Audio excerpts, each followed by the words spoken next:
What's going on, Bulls Nation? Welcome in to CHGO Bulls Free Agency Live, presented by Coors Light. Make the most of the times you two choose to chill. Choose Coors Light. Get Coors Light delivered straight to your door with Instacart by going to CoorsLight.com/CHGO Basketball. Coors Brewing Company, brewing Golden, Colorado. Celebrate responsibly. What's going on, y'all? I'm Peck Bulls_Peck, joined by Big Dave Bale, BAWL Sports, Will the Goat Gottlieb, rocking the white tee, Will_Gottlieb, and our fellow producer on the controls in the background, the one and only Greg Braggs Jr. Hope everybody had a wonderful 4th of July. Lots to get to on today's show. Bulls Summer League roster officially announced by the team earlier today. Newest stuff about DeMar DeRozan's free agency situation from Adrian Wojnarowski. We will get to that. And we will also kick off the show with some spicy words from Zach LaVine's agent, Rich Paul, on all of the slander going around about Zach LaVine across the NBA universe. All that on today's show. But first, I feel like, gentlemen, we must address whether or not our friend Greg Braggs is okay and rehabbing well after the escalator debacle of Wrigley North last week. Braggs, what's up, buddy? Yeah, I don't know. Now with the escalator thing, I don't know if we want to attribute it to Wrigley anymore. I'm doing fine. I'm doing fine. Had a little week working from home. So excited to do some stuff with the guys I love, the guys that make me smile, you three fine people. But no, I'm doing fine. I'll survive, but we'll work through it. Maybe you'll see me in the studio next week. Glad to hear it. AJ in the comments. He didn't recognize it.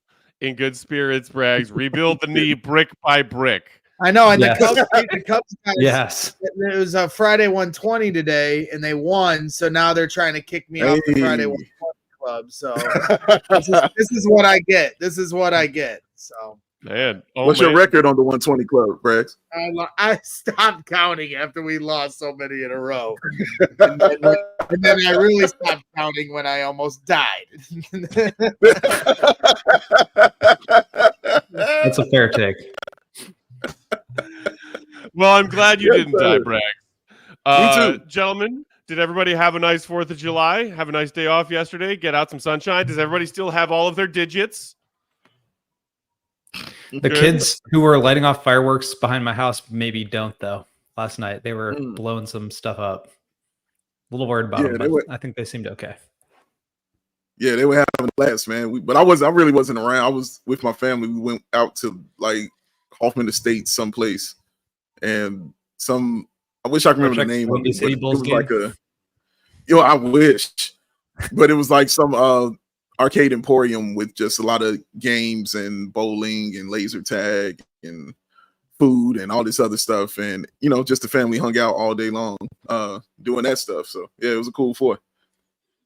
I'm not going to lie. I'm a little offended that you went laser tag without me. I would love to play laser tag sometime. Yeah, but so wait until I'm back from Mish, and then we could go play laser tag together. Oh, that's how this goes. Okay, let me tell my family, my huge family, like just wait on Matt Peck and his nieces, because they coming. So let me wait on all of them. I would love to play laser tag with my nieces. I don't know, that might be when they see the violent competitive side of me, and I'm not sure that they're ready for that. They're gonna have to get ready for it. It's coming. Yeah. No, I just got some hugs from them saying I only have to go work for an hour and then I'll be back. They're not ready for angry competitive Matt. All right, guys, let's dive into this juicy interview from CEO of Klutch Sports Group / Zach LaVine's agent, the one and only Rich Paul, who did a phone interview with Casey Johnson of NBC Sports on the 4th of July, or at least that's when the article dropped.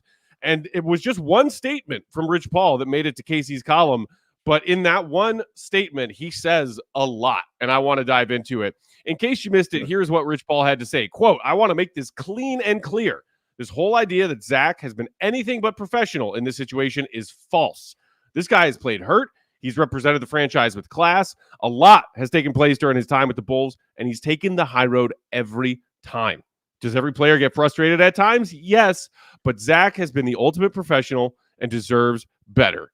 The Bulls have business to do, and we are letting them handle their business." And again, that quote from Rich Paul came courtesy of Casey Johnson, NBC Sports. Guys, I read that comment from Rich Paul, and my first thought was, no lies detected. I think that there's a lot going into this as far as some of the things that Zach and his camp were unhappy about, some of the things that the Bulls were unhappy about over the last season and how everything unfolded. And we could dive all into that, but just curious to get your initial reactions from these strong words from Zach's agent. Go. Let's start with you. I was going to say, let's start with Dave. But, you know, I don't know. I've defended Zach a lot, and I think he has taken the brunt of a lot of unfair criticism. And I think a lot of it was unfair and a lot of it was untrue for a really long time until it wasn't. And then last year, there were some moments where he did show some unprofessionalism. And I'm not saying that like makes him a bad person or a bad player. I agree with Rich Paul with what he said, that like there are times when guys get frustrated. Like Zach storming off the court after a team win and like shrugging off the PR staff. That was not good. That was not a good look. Zach, you know, scoring 51 in a game and then like coming out the next day and losing, and then coming out the next day and saying he's like open to a trade. You know, personally, I think Klutch mishandled a lot of this and it made Zach look worse than he needed to. They did not understand Zach's market around the league. You cannot like put him in trade conversations in The Athletic thinking he's Donovan Mitchell and then not understand that nobody in the league was interested in him. That makes him look bad. And so I get why Rich Paul is defending Zach. I get why, you know, he's saying what he's saying. And I agree with it for like 99%, but there were moments where Zach was unprofessional. There were moments where the Bulls did not handle it well. And there were moments where Klutch certainly did not handle it well. So again, I understand the frustration and I think there's a lot of finger pointing going around and I'm doing some of it obviously, but I don't know. I just think like to say that, you know, Zach is without blame in this. I think that's like mostly true. And I think he has represented the franchise well. He has been through some dark times. He has been like, you know, a good guy. He's dealt with the media. He's been the one answering questions about why the team has lost for the last 7 years. He has been the one taking the brunt of that. And I'm not discrediting that. That's like a hard thing to have to do for an all-star caliber player who is in the middle of his prime for 7 years with a team that's been losing. So I get it. I think that the narratives and perceptions about him have gone way too far. And I've been saying that for a long time. But I also don't think that it's totally fair to say that he is without blame, and certainly Klutch is without blame in all this too. Yeah, I feel like this was needed. This was very necessary. He needed to say something about Zach LaVine because everybody else has been forming their own opinions of him while they haven't said anything, whether warranted or not. Own opinions of Zach LaVine are being formed. And I think this needed to be said by his agency. I know we have said this on the show, and Matt especially has championed this on the show, but Zach has been nothing but professional since he's been here with the Chicago Bulls and done it in times where he shouldn't have been. Like, we wouldn't have been mad at him if he wasn't, you know, and he still kind of was. Was it perfect at some time? No, because nobody is. You're going to have some times, as you mentioned, where it's going to boil over a little bit. And he's not going to want to talk to the media, or he's going to say something as he's mad. He's dealing with a lot of losing, and a lot of it is put on his shoulders. So, yeah, it's going to boil over. But as compared to everything else or other players I've seen handle these situations in the league, Zach is Mother Teresa with how he has been handling this stuff. Like, I didn't see Zach like look like he put on a fat suit because he didn't want to play for the team no more. You know what I mean? I didn't see him throw no tantrum out here and just flat out say, I'm not playing. I'm going to sit on the bench. I'm not playing anymore. I haven't seen him do those things. The most we saw Zach do was get out there and be extra passive, you know, with the basketball. And we see him do those things kind of, you know. So for me, comparing it to watching how these other players, and I've seen them operate, and players who are paid way more or who have a bigger pedigree than he has, he's been a model citizen for me with how he's handled his time here with the Bulls. But I'm glad Rich Paul just actually came out and said something, because they need all the help they can get right now as far as getting Zach's name out on the market in a positive way, because they still are trying to move him. I know he says the Bulls are handling their business. They are, but he's doing his, and Will is right. Everybody's kind of complicit in this, and Klutch Sport definitely is. So this is kind of their way of saying, you know, no, we got his back. We're going to handle our business for him. And yeah, this needed to be said. I'm glad it came out from his agent, and we'll see if there's any real effect by it. The other one that I wanted to point out is from the comments, Dredd saying like he did get hurt all of a sudden in quotes. And like that was another thing that was in this article. And that was something I pushed back against right away because I just don't believe that players go under the knife when they don't need to. Right. So it was bad timing. It was like, but that's what this whole thing was. It's this perfect storm of him signing a deal where he was a max player because that's what the market indicated at that time. It was him getting hurt at the wrong time. It was new CBA rules making it so that contract was even more immovable. And then it was the team losing and the team then playing better when he was off the court. That doesn't necessarily mean that he's a losing player. It doesn't necessarily mean that he is this injury risk waiting to happen or that he is this player that's completely not worth his contract. But at that time, that was the perception. And sometimes perception is reality. Does that make it fair? Absolutely not. But that is the case. And I think people have to just like, they have to come to terms with that being the reality. And then you can move forward from it. You can't just push back against this shouldn't be his perception. It is. That is the perception right now. That doesn't make it fair. It doesn't necessarily make it true, but that's the reality of the situation. How are we going to move forward? Yeah, a lot of people talking about the Detroit thing in the comments. Rob saying, I think Rich Paul is fighting the Detroit angle conspiracy part of it specifically. Meanwhile, Dysfunctional just saying, build a dang bridge and get over it, both sides. Eco being, I think Zach choosing to opt for surgery when the Zach to Detroit trade surface looked bad for Zach around the league. And look, that part, I think, is what has caused some of this friction. Casey wrote about it in that column when he quoted Rich Paul talking about the phrasing that the Bulls PR used when announcing Zach LaVine's surgery that would be season-ending surgery.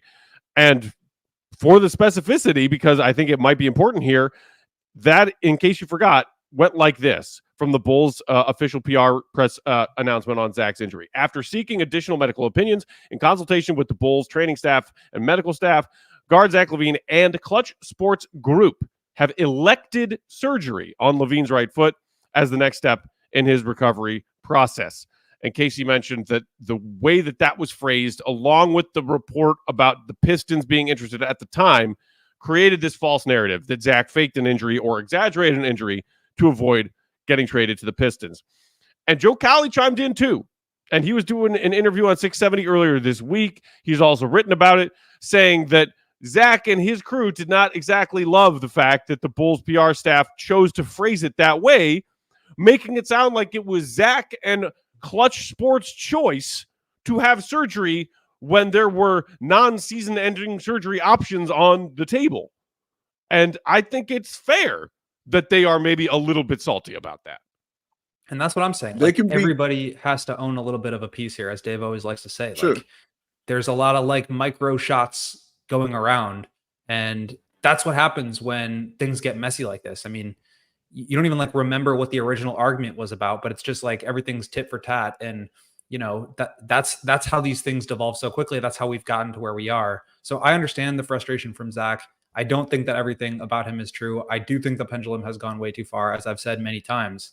But I also don't think he's without like that his record in all of this is squeaky clean. That's kind of my point here. Yeah. Sure. The timing, you can argue the timing, but dude, if he's hurt, Zach, we watched him be hurt, Matt, and still get out there and try to play. We've seen it happen. This is true. Yeah. He played hurt down the stretch of their first time back to the playoffs, Zach's first playoffs with the Bulls in the end of the 21-22 season. He played hurt through the back end of that season because he wanted to go to the contract as a result. Exactly. All right, we got to take our first break there. Plenty more still to come on CHGO Bulls, including DeMar and the Summer League roster. But first,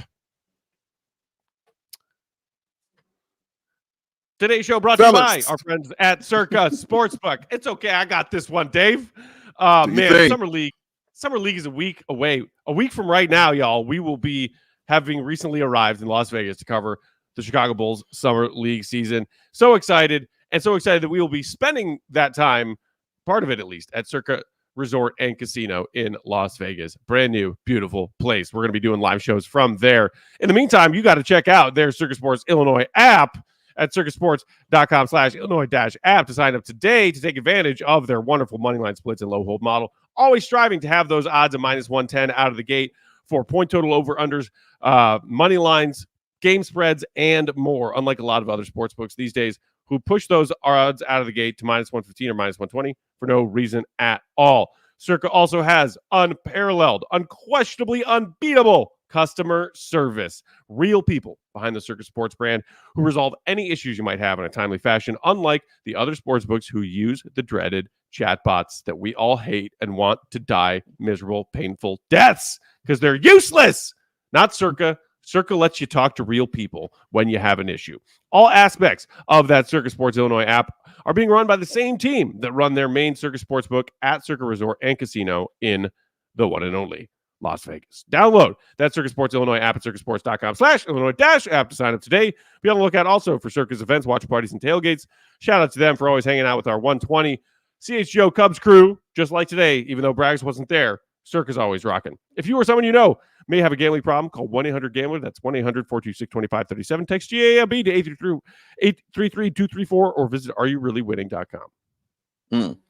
The days of using that same old trim on your face and your private parts are over. Thanks to our friends at Manscaped. They've come up with the ultimate package to keep your hairs trimmed from 12 to 6. Hello. Introducing the Beard and Balls bundle featuring the Lawnmower 5.0 and the Beard Hedger, a trimmer for the moneymaker and another one for the boys downstairs. Get 20% off and free shipping with the code BULLS at manscaped.com. That's 20% off and free shipping with the code BULLS at manscaped.com for the premium grooming experience you know you need to trust Manscaped. They got that blade that features those titanium-coated stainless steel T-blade, baby, and 20 length options. You can achieve any style you want just with a twist of that zoom wheel. And like I said, get 20% off and free shipping, and that code you use is BULLS at manscaped.com. 20% off free shipping with the code BULLS at manscaped.com. No more juggling multiple tools or dealing with subpar results. Just efficient, effective grooming whenever you need it. That is our people at Manscaped. All right, guys. So before we move on to talk about the latest Woj bombs regarding DeMar, just to kind of wrap up this Zach and Rich Paul stuff, what do you think the impact, if any, is going to be around the league as far as how the Bulls are approaching this Zach LaVine trade market situation? Like, from hearing these kind of words spoken by Rich Paul, do you think they're going to have a helpful nudge in the right direction of some people who might think twice about what they've been thinking about Zach LaVine? Do you think it's going to create a bigger rift between Zach and the Bulls, which could create a problem if they can't find a trade for him and he's here at Bulls Media Day in a few months? Like, these are strong words from Zach's agent, and that agency has a certain reputation around the league, and I am very curious what happens from here. What do you guys think? I mean, the bottom line is the bottom line. They can't move Zach until somebody wants to take on that money. And that's really the long and short of it. Like, there just aren't a lot of good options out there right now. There's 2 teams left with cap space. Actually, there's 3, but only 2 of them really can take him in, the Jazz and the Pistons. They would have to obviously send back some salary. I think the idea that the Bulls are going to get out of this without having to attach a pick, without having to take back a bunch of bad salary, I think that's just not going to happen right now. And, the NBA changes very quickly. Something could change, and a team all of a sudden thinks that Zach is their missing piece. I'm not ruling that out. I don't want to ever say with 100% certainty that the Bulls are going to have to attach assets, but this was my fear all along. You were going to have to attach picks. And as you enter a rebuild, are you going to be willing to do that? And so does Zach want to come back to the team? Probably not. Do the Bulls want him back? Probably not. Is it the best thing for both sides? Probably not. But is it the only thing that can happen right now if you can't get off of him? Probably, because I think the idea of attaching multiple picks to get off of Zach LaVine is patently absurd at this point when you are entering a rebuild. Is that a possibility that they do that? Yes, sure. I would disagree with it. I would also understand it because they do want to end this marriage, but I just think that's where you end up losing leverage when you get so desperate to move on. When there's nobody there that's willing to bail you out. You can't just give in and attach a bunch of assets to get off of LaVine. I think that really sets you back as you try to move forward.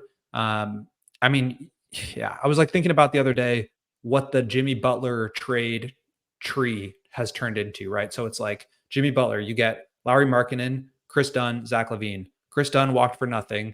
Lauri Markkanen turned into Derrick Jones Jr., who walked for nothing. and the Portland Trailblazers first round pick that's lottery protected, maybe a second. If you have to attach picks to get off of Zach, Jimmy Butler has turned into bad salary and negative picks over 7 years of losing. Like that is brutal. And so I don't want that to be the case. I don't think anybody wants that to be the case. And maybe it won't be, but I just don't see the benefit of doing this just to do it. And it would be awkward and uncomfortable for him to come back, but I just don't see his value being as rock bottom as it is right now in 6 months after he's been on the court, after he's put up 25, 5 and 5, like he always does. And when he's got 2.5 years left on his contract instead of 3, I think all that stuff will work in the Bulls' favor when thinking about moving him. But again, going back to like Klutch and the way that they played this, it got out that the Bulls were looking to shop Zach LaVine the year after they signed him to a max contract. Zach's camp obviously didn't like that. They eventually said, okay, let's work together on finding me a new home.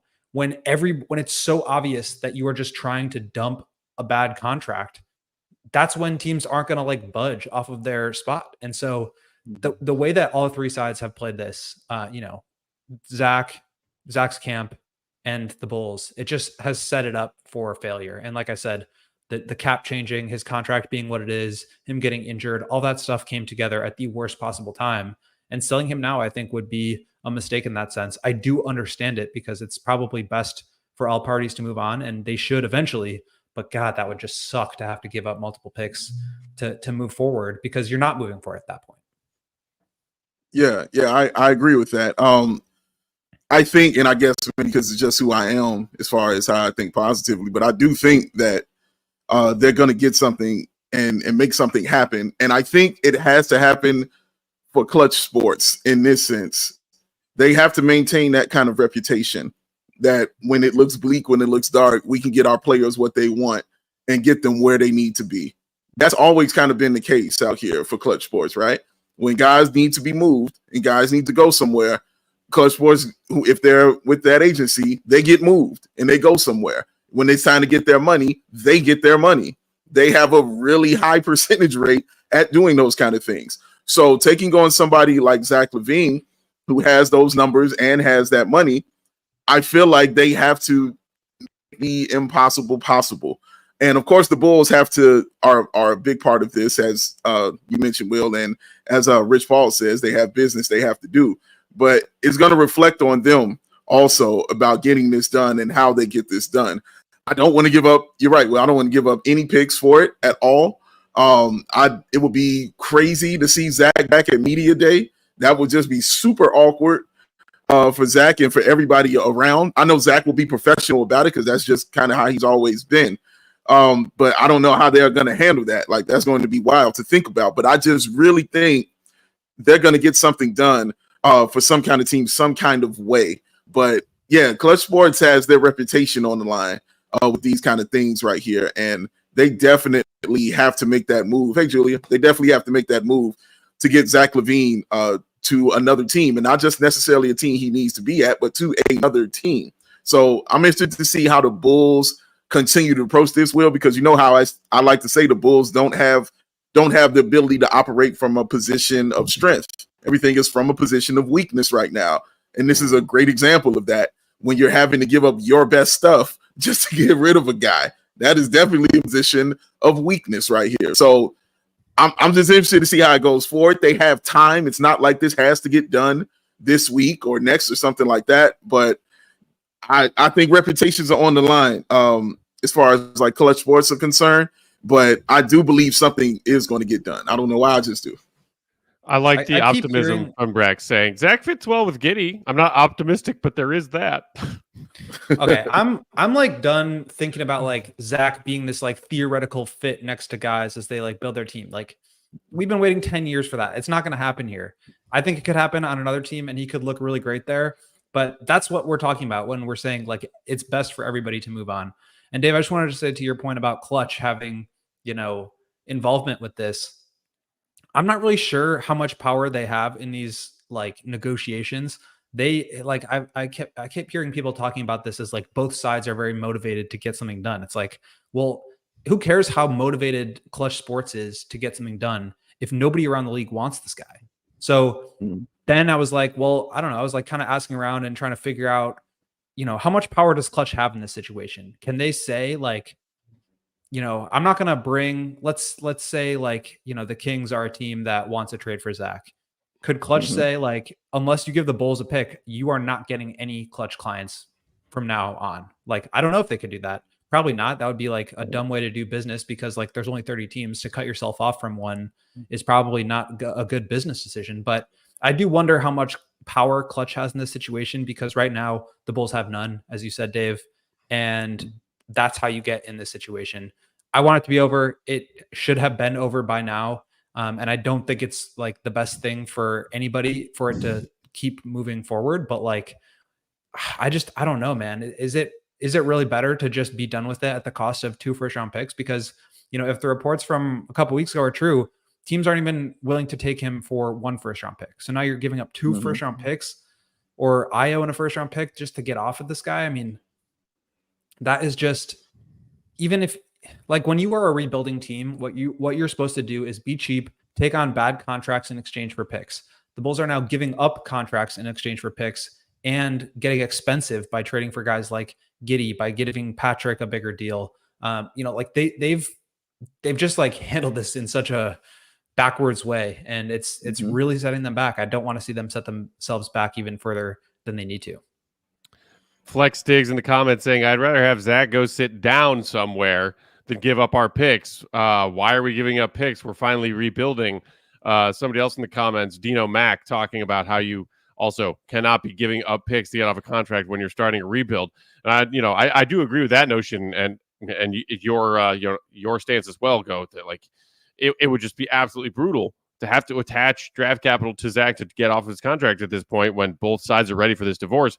But to have Zach go sit down somewhere idea the Flex Diggs post, I mean, like, that's just lunacy. It's not realistic.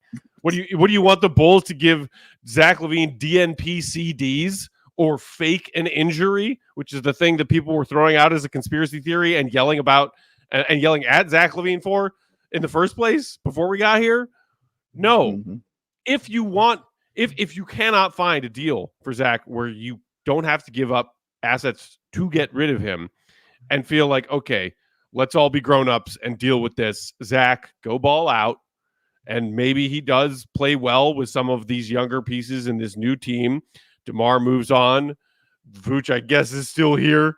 But, like, at no point would it make sense to just sit Zach until you find a trade for him, whether it, for whatever made-up reason that the Bulls would come up with for that. Like, that makes no sense. If you want to make it so as time progresses and his contract shrinks, he's also out there playing and putting up stats, not sitting around moping and doing nothing. That player is a lot less tradable than the one out there scoring 30 points. Yeah, no, that's a fact. And like I was saying, though, back to about Klutch Sportsville, and you're right, they're not the ones who are making the deal. They're not, the Bulls are the ones that got to do the deal. Understandable, but he is a Klutch Sports athlete. That's who he is. And the reason you sign with them is because of their connections and their ability to get your money and get you where you need to go. That's their reputation. So your reputation is on the line in these kind of situations. So getting something like this done just furthers your cause. You're supposed to do the impossible. Yes, it looks bleak. Yes, it looks dark. Yeah, it don't look like, I don't see how you get out of here, but this is why I got you, is to get me out of these situations where I don't see a way. So you got to help out in some kind of way, whether a connection that you have, however you're doing it, you got to do it in some kind of way. All right. We still got to get to the juicy Woj bombs about DeMar DeRozan from yesterday and today. That and NBA Bulls Summer League roster still ahead on CHGO Bulls.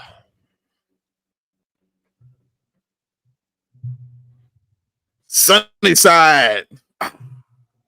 It's your home for Judgment Cannabis-free shopping, a place where all kinds of visitors are welcome to explore, discover, and purchase a wide array of high-quality hydroponics in the city. Sunnyside has everything you need to elevate your summer. It's that one-stop shop for all your cannabis needs. Sunnyside has an expertly curated menu with over 100 strains to choose from, plus easy online ordering and in-store pickup. Sunnyside is Illinois' favorite dispensary with locations in the city like Wrigleyville and River North, to the suburbs like Champaign and South, and much, much more.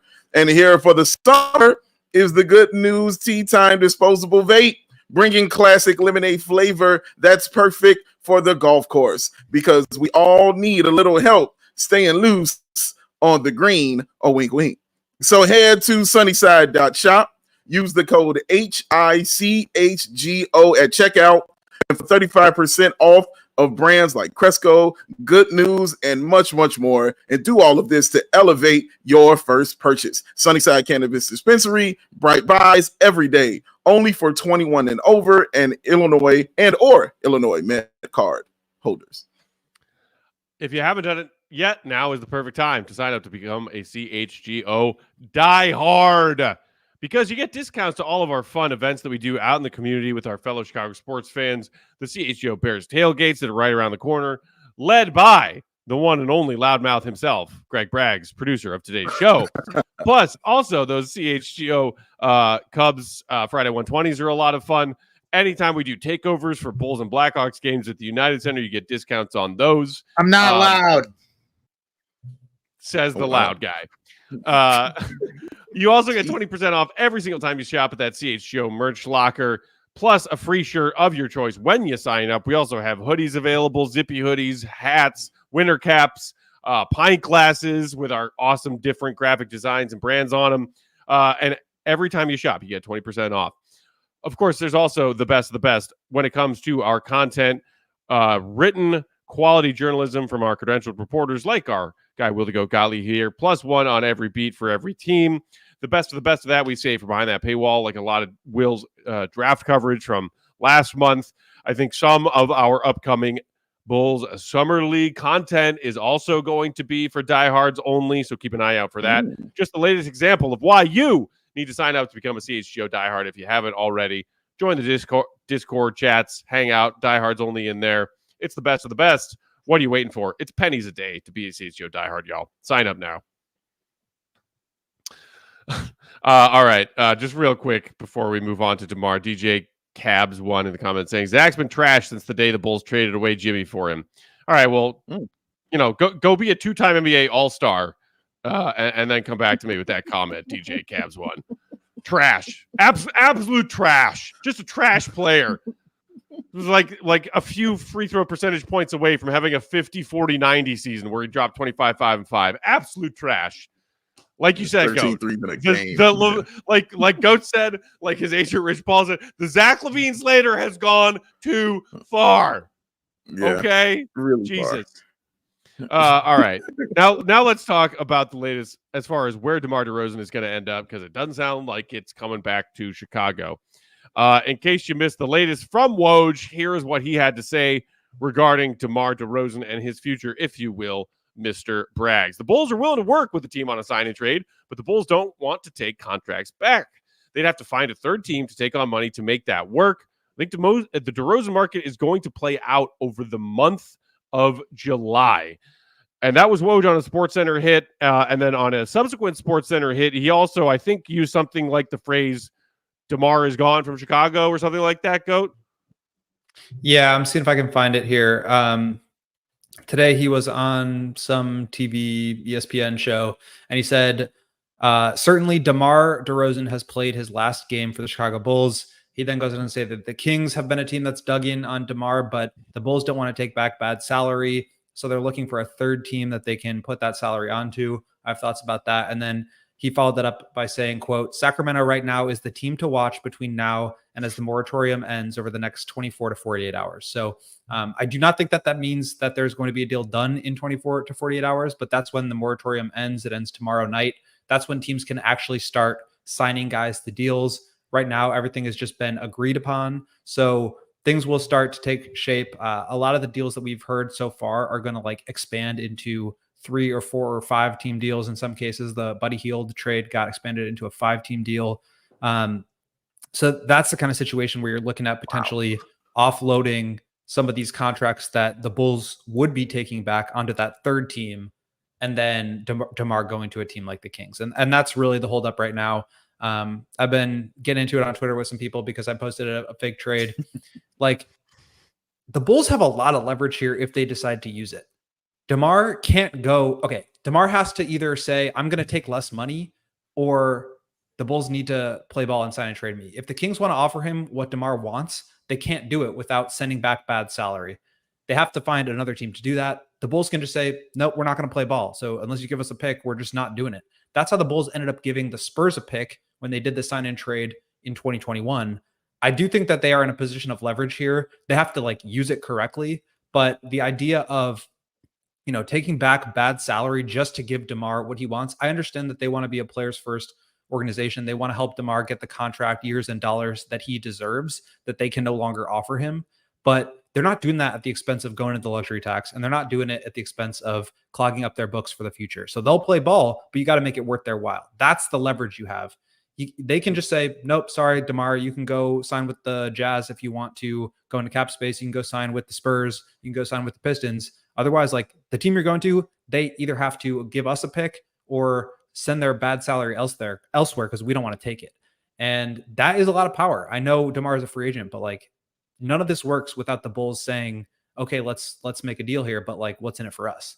And so that's the way they probably need to be looking at it. And it seems like they are, when Woj is saying like the Bulls are a team that does not want to take back bad salary, so they're trying to rope in a third team. That is the way that they should be playing this. Well, what you just said, like, do you think it's important for the Bulls to look good to other players around the league when they're making this Zach LaVine deal? Because you're saying they can operate from that position of power, and if they want, they don't have to look like the nice guy, but they kind of want to around the league. Do you think it's important that they look good around the league, or do you think it's more important that they look like a big boy organization that's a little cutthroat and ready to just get stuff done? 1,000% the latter. Last summer, James Harden called Daryl Morey a liar and said nobody was going to go join the Philadelphia 76ers as long as he was there. Guess what happened? His teammate Paul George went to go sign with him. None of that stuff matters. I mean, it does, but like at the end of the day, guys are looking out for themselves, and that's what the Bulls need to do too. They need to look out for themselves here. Nobody wanted to go to the Kings for the last 20 years when they were, a floundering organization that hadn't made the playoffs. Now they make the playoffs 2 years ago, and all of a sudden a guy like DeMar wants to go there. If you win and you play well and you like conduct yourself well and you're a frugal and smart franchise, players are going to want to come play for you because they want to be a part of winning. And if you continue to give out player options, if you continue to give out bloated contracts to make it seem like you're this players first organization, that's how you end up with bad contracts on your books that you can't move off without giving up picks. And so the Bulls have to stop doing that. It seems like they have, at least, or they're trying to, with the way that they're managing this DeRozan situation. I think they've probably learned their lesson in terms of, the way that they've handled things in the past with various other trades and deals. This is the kind of thing that sets them back, and they absolutely need to be thinking about setting themselves up for the future, not just about like the optics around the league. They will be thought of as a smart, good franchise that people want to come play for if they do things the right way and set themselves up for the future. That's the type of team players want to go to. It's not the type of team that, the type of team that they are right now is the type of team that players can't go to because they have no space because they've given out all these bad contracts. So circling back to like what happens with DeMar Goat, we've heard that the Kings have their, hands in a lot of different pies right now. Zach Lowe reported that they're one of a few teams also interested in Lauri Markkanen. We've heard still that Brandon Ingram and the Pelicans are heading for a divorce, and they're trying to figure out where to send him, and that the Kings might be a team also interested in Brandon Ingram. That dates back to when it was the Kings were in on Zach LaVine, and it was him versus Ingram, and now it's DeMar. This, like what Woj was talking about over the last 24 hours about how there's got to be a third team to take in those contracts the Bulls wouldn't want in a sign and trade that sends DeMar to Sacramento. Is it in your purview? Like, do you think it's like least likely for the Bulls to find a third team with Sacramento to facilitate this sign and trade, as opposed to the other options the Kings are looking at on their table to improve their roster if they don't want to deal with the headache of trying to figure out how to get DeMar paid, and find a third team to take on salary? I mean, that's what they have to be calculating right now. This idea that like Brandon Ingram or Kyle Kuzma is going to be like a better, cheaper option, I don't really buy that. I mean, DeMar's a better player than both those guys, and it's not close. Yes, he is not like the perfect fit everywhere, but like Brandon Ingram is a ball dominant mid-range player who doesn't play any defense either. He's younger, but you're trading more for him. Either do that, or would I rather trade a little bit less for a guy like DeMar, who I wouldn't have to commit long-term to? I mean, Brandon Ingram, you get this year on the final year of his deal, and then you're giving him a 4 or 5 year max contract. That's like over $200 million. DeMar's going to be 3 for 60 or 3 for 75, whatever it may be, like now. And you have to give up maybe a first round pick to get him. I don't think it's that close. That also like leaves you open to be able to go get a Kyle Kuzma or a Lauri Markkanen, because you still have all your picks. So to me, like when you are looking at even Zach LaVine, I mean, would you rather trade nothing and just take in Zach LaVine and give away bad salary? Or would you rather trade multiple picks for Ingram and then have to max him to a bigger contract than what Zach is making? I just don't even think that that's close. So to me, they should be going after DeMar, and that opens up the door for them to maybe go after Lowry with Keegan Murray and multiple other picks if they decide to do that. I get why people think DeMar is like, you know, a tough fit in places, but I just feel like he's a much better player and a better fit than Kuzma or than Brandon Ingram would be. So to me, like the Kings make a lot of sense, but again, the Bulls have a lot of leverage here that they can utilize to get stuff back if they are smart about it. And we'll see if they can be. Yeah. Let me, for a second, just get back on my plea to please get DeMar DeRozan back to the West. Allow that man to be there. Even if it's in Sacramento, great. Like wonderful. He can drive to, you know, where he grew up, but he'll be much closer to where he grew up. One, I just want him happy, and I want him, you know, ecstatic for where he is because of the player he's been on and off the floor. Two, because I don't want him anywhere near South Beach. I don't want to see that at all. Please don't do that, DeMar DeRozan. Don't go down there. It's terrible. You'll have better fun in Sacramento. That's what I've heard. I've heard Sacramento's much more fun than South Beach. That's what I have been told. All right. And you can take it to the bank. And I just see DeMar DeRozan in the new Kendrick Lamar video. Thank you for doing that as well. Showing more love to getting him back to the West Coast of this country, man. Please get DeMar DeRozan back over there to the West Coast. He deserves to be over there. All right. That's all. Yeah, I think somebody was asking in the comments earlier, like, was that about him leaving Canada and coming back to the United States? Yes. That line in Kendrick's song, or was it about him leaving Chicago and coming home to LA? I'll take the other one. I'll take the other one. Leaving Chicago, going back to LA. The next part of that lyric is that like y'all didn't deserve him or something like that. Yeah, you didn't deserve him neither. Yeah, there you go. So I mean, to me, this is curious because if it's not Sacramento going through the trouble of finding a third team for the sign and trade goat, and they have these other options on the table. And as you pointed out, when you quote tweeted, I think it was the Evan Cidery, whatever, talk about DeMar and Sacramento and a third team to facilitate it, and how that made more sense to you than either the Lakers or the Heat, as Dave was just talking about, did in your mind. And I think I agree. Logically, Sacramento and finding a third team at least is like a way that DeMar gets paid and goes to a team that's contending, gets him closer to back home. Like there are a lot of other parts of that make sense. If the Lakers don't work and Miami doesn't work and the Kings go a different direction, whether it be Brandon Ingram or someone else to improve their roster, where does DeMar end up? If all of those situations, and maybe that's part of why we heard Woj say earlier today, this is a situation where DeMar DeRozan's market playing out could take well into the month of July as we sit here on July 5th. Yeah, I think somebody's going to end up getting a really good deal on him because he's just not going to get the money that he wanted. The Bulls can help him out by doing the sign and trade. Sign and trades have to be 3 years. Chris Haynes said the other day he was not going to settle for the mid-level exception, which is 12.9. Well, if he wants to go to the Miami Heat or the LA Lakers, they have to clear out salary, and then all they can offer him is $5.4 million. So very quickly things start to kind of devolve here, and that's again why the Bulls have leverage in all of this. Without them, DeMar can only get $5 million from the Heat or the Lakers. He's not going to do that. So maybe he just ends up going to the Pistons or the Spurs on a 1-year, $20 million deal, and he eats into their cap space and he helps them and whatever. But I feel like, all of the reporting that we've heard up to this point was like teams being interested in DeMar, but that didn't make sense in reality because it wasn't going to be the right money for DeMar. And so when you think about the Kings making more sense, they can offer him more money in a sign-in trade. He could sign there for $9 million. They have that much cap space. But again, that's less than what he wants. So in order for DeMar to get the money that he wants from the team he wants to go to, the Bulls have to play ball. And that gives them power and leverage in this. I've been seeing a lot of like, well, they, blew all their leverage with the way that they handled the Caruso thing. And I think that's true, but it's different because they identified a target that they wanted to go to. They did not let the market come to them. I think that in this, it's possible that they play it the same way and they lose leverage in this, but they could play it differently and let the market come to them and facilitate it where it makes sense. That's why people are always saying, like, how did we let Danny Ainge do this trade again? Like, how did he get this many picks?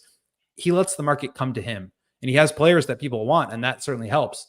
But that's why you sign guys to good contracts. That's why you develop young talent internally, and then you can trade or move them when teams overpay you for them. And I think the Bulls are in a situation where they could get somebody to overpay for DeMar because it's the only way they can get him. They could have gotten somebody to overpay for Caruso, but they wanted to identify their target. And I think I don't necessarily I don't necessarily agree with the target that they went after, but they realized we're not going to get what we want for Zach LaVine. We're probably not going to get a ton for DeMar DeRozan, but we do want to like kickstart this rebuild by bringing in a young, talented player that we can build around. Let's go find that guy. And when they locked in on Giddey, there goes your leverage, because it's not like Sam Presti. Yeah, you can get Caruso, but only if you give us Giddey and 2 first-round picks. It was, we really want Giddey. Can you give him to us for Caruso? And Sam Presti's like, hell yeah, let's do it. So I do think this is a little bit of a different situation. It could end up turning into that same situation, but I would hope that they have kind of learned their lesson from that one and realize that they do have the potential to be able to extract some more value with this, because they really are required for DeMar to get the money he wants. Now, maybe he ends up just signing for a smaller deal with a team that he's not crazy about, and it's a 1-year thing. But to me, that's better than, facilitating a trade with the Kings, taking back a bunch of bad salary that you don't want, because now you got that money on your books for multiple years. You can't really move forward without it. I'd rather just wipe it clean and have that sort of flexibility, because let's say they just let DeMar walk. Now you're $13 million below the luxury tax. If you do end up trading Zach LaVine, you can take back $13 million more than what Zach LaVine's contract is. You can help another team get off some bad money on their books. And that's another powerful tool that they can use in some of these talks. So, maybe you have to attach IO and a pick to Zach in order to get off of him, and you have to take back a bunch of money. That can help grease the wheels without having to like really dip too far into your asset pool, which is again something that I think would be a really big mistake. Well, quickly, I wanted to know with the emergence of Lauri Markkanen's name with all these other teams out here, does he become the bigger domino than DeMar DeRozan, or is it still DeMar has to fall first for everything to fall in line for the league? I'm saying. I think it's Lauri, just because like I mentioned, Ingram and Kuzma and DeMar are kind of in this similar boat of being like, second tier players that are on contracts that you kind of have to figure out what is the best thing for you. But ultimately, when you're trading for those guys, you're trying to keep enough assets to where you can still make that big swing when that player comes available. Lauri is that big player. He may not be like this big time shot creator, but when you see guys who are as impactful as Lauri is, and he's an all-star, he's a great secondary option offensively who can play off of a primary guy, making $18 million a year. When you find a talent like that on that cheap of a contract, he's the kind of guy that you sell the farm for. And so I think that's kind of what the Kings are, wrestling with, is as the Jazz take offers from teams like the Warriors and the Kings and others. It's like, okay, well, can we get Kuminga and Moody and Podziemski and 3 first-round picks? Can the Kings beat that if they put in Keegan Murray? If they put in Keegan Murray and 3 picks, is that worth it? Where instead we could just go for DeMar and Kuzma. So that's kind of the calculus that's going on right now. But I do think once Lauri gets traded, if he does, that kind of opens up the door for some of these other teams. And if he does go to Sacramento, then yeah, I don't know where DeMar's going to be headed, because right now that does seem kind of like the only, or at least the best option. Jamal in the comments throwing in another interesting wrinkle to this DeMar conversation, saying, would moving Lonzo change the picture for what the Bulls can do with DeMar? Obviously, moving Lonzo would be difficult. We might need to do that anyway. So a couple of things on that. First of all, I think the Bulls are not considering a waive and stretch for Lonzo. I feel like if they were, we would have heard that news by now. Because doing that out of the gate would have given them the flexibility they were looking for to make other moves when free agency opened. And that hasn't happened. We did hear, I think it was Chris Haynes of Yahoo Sports, correct me if I'm wrong, mentioned something about the Bulls looking to move off of Zach LaVine and Lonzo Ball, and then adjusting that like a day later to say the focus is moving Zach LaVine, not so much Lonzo Ball. I mean, if you find a taker for Lonzo, like, does it give the Bulls a bit more flexibility to take in a contract compared to what they have now in a sign and trade for DeMar? Maybe, but it seems like the Bulls still really just aren't, according to Woj, and Woj is Woj, as you say, Goat, interested in doing that. I don't think moving Lonzo's final year of his contract off the books would impact AK's preference of facilitating a DeMar sign and trade without taking money back. I think Lonzo right now is at the very least neutral. You could, in theory, like attach him to Vooch at the trade deadline and send him off to another team with a pick to get a player who's like a bigger max contract type of guy, $40 million kind of guy. But like teams want to get off of long-term money. I think they're willing to eat contracts that are, 2 or 3 years if you give them a pick. But if you can just get off this guy at the end of the year, I think that can be really valuable. And I think the Bulls want to clear out space longer term. Otherwise, they would be taking back some bad contracts in exchange for DeRozan.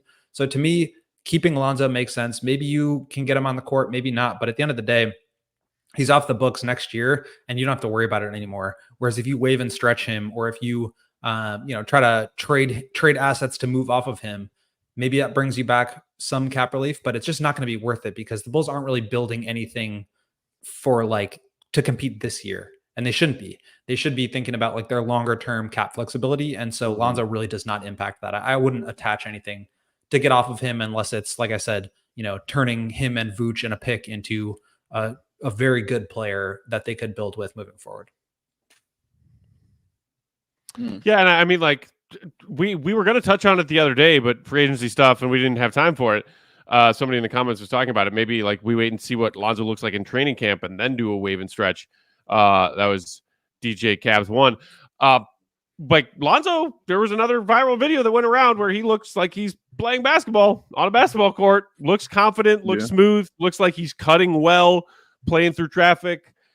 Lonzo said on his own podcast, I'm playing day one, fresh season. I'm playing. AK was a bit more, let's leave some wiggle room here in his comments about Lonzo after the draft on draft night. So we'll see. But I mean, maybe Lonzo is just a player that they don't hate the idea of having him around to be another facilitator along with Josh Giddey while they figure out what's what in this sort of transitional season that we have ahead. All right. So before we wrap up, wanted to also briefly touch on this. Bulls announcing their official 2024 NBA Summer League roster earlier this morning, tweeted out the team, of course, headlined by their number 11 overall pick from June's NBA draft, Matas Buzelis, along with former second-round pick from last season, Julian Phillips, who also had an injury down the stretch this past season, Adama Sanogo, Mr. 20 and 20, Big Dave's favorite Bull from March and April, Andrew Funk, still looking for his first NBA bucket. He will be there playing in Summer League. Henry Drell, another familiar name for Bulls fans, a two-way guy in the past. But there's one name here in particular that I saw you were tweeting about, Will, towards the bottom of this list that you're excited about. Tell us about this guy.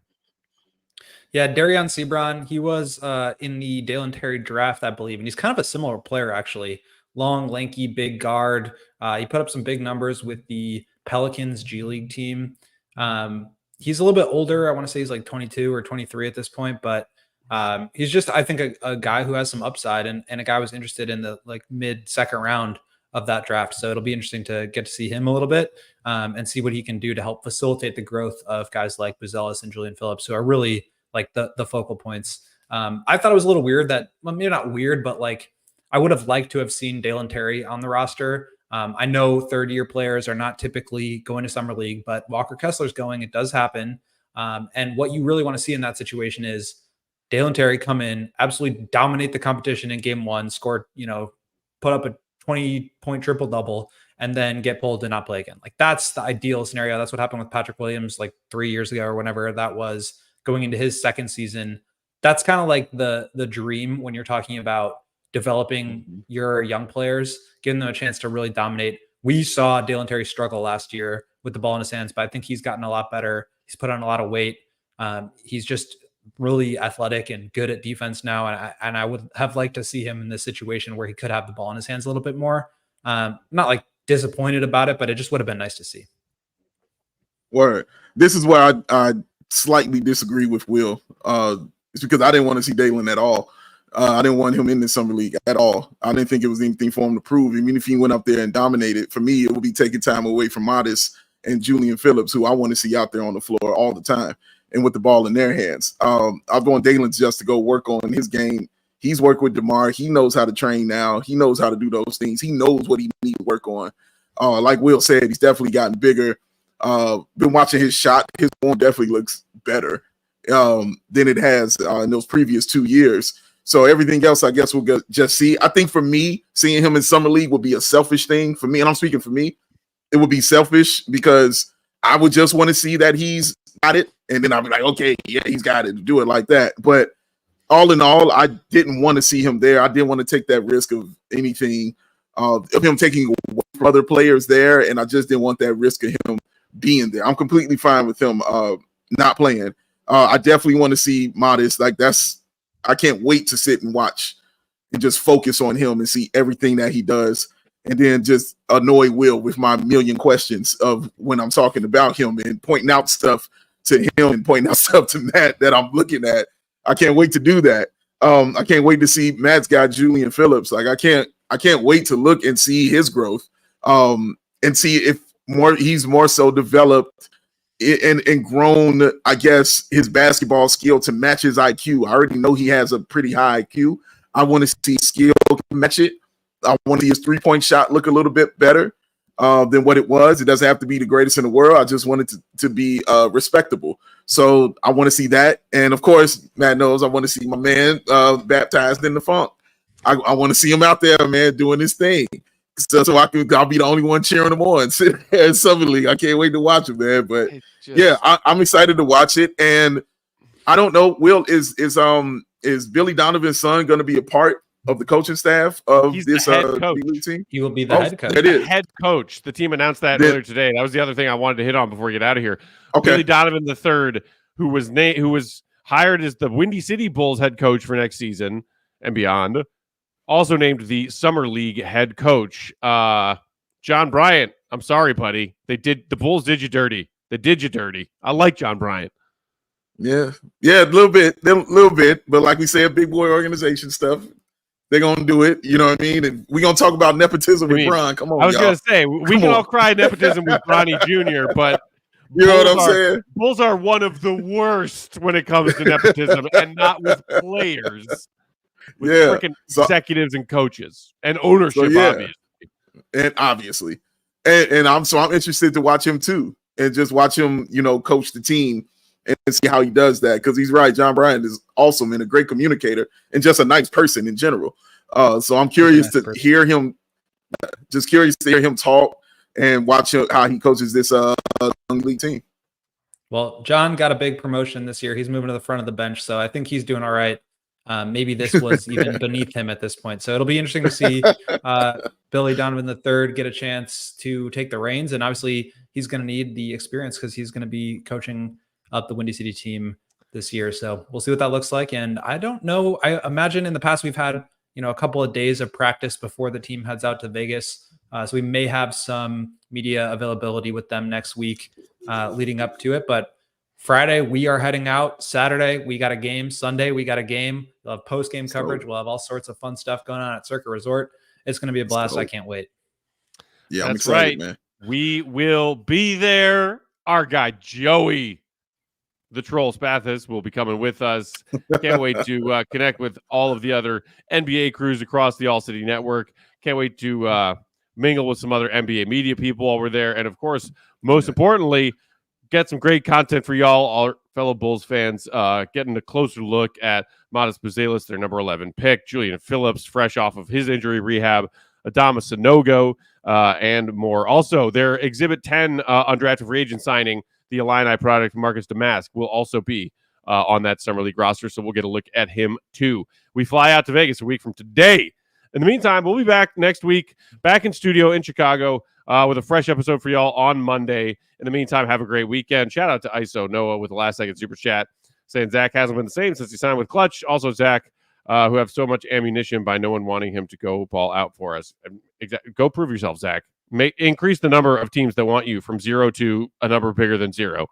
Shout out to the super chat. In the meantime, make sure you're reading everything our guy Will is writing about these Bulls free agency situations, whether it be DeMar DeRozan, Zach LaVine, or anything else. AllCHGO.com is where you can find his work. Make sure you become a diehard to get all of Will's writing behind that diehard's only paywall. You can follow him, Will_Gottlieb. Big Dave is at BAL, BAWL Sports. I am Bulls_Peck. We are CHGO_Bulls. Shout out and appreciation to our guy behind the controls today, the one and only Greg Braggs Jr., rehabbing his escalator ACL injury. Feel better, Braggs. Take it easy. Probably good that you weren't hammered in the bleachers today. That's probably a good call. Oh, you mean the loud mouth? You mean the loud mouth? Yeah, that's you. I'm sorry. Do you disagree with that nomenclature? That's your thing. You're the loud guy. And we love you anyway. Have a great holiday weekend, everybody. Be safe out there. Make sure you show up to work on Monday with all of your fingers and toes still attached. The number is 911 if you need it. Or for our international Bulls fans, I don't know what your emergency number is. You should probably know that yourself. For Braggs, for Big Dave, for the GOAT, and myself, thanks for tuning in. Hit that like button on your way out, Bulls Nation. We will talk to you on Monday. See Red. Be good. We all silly like the mayor.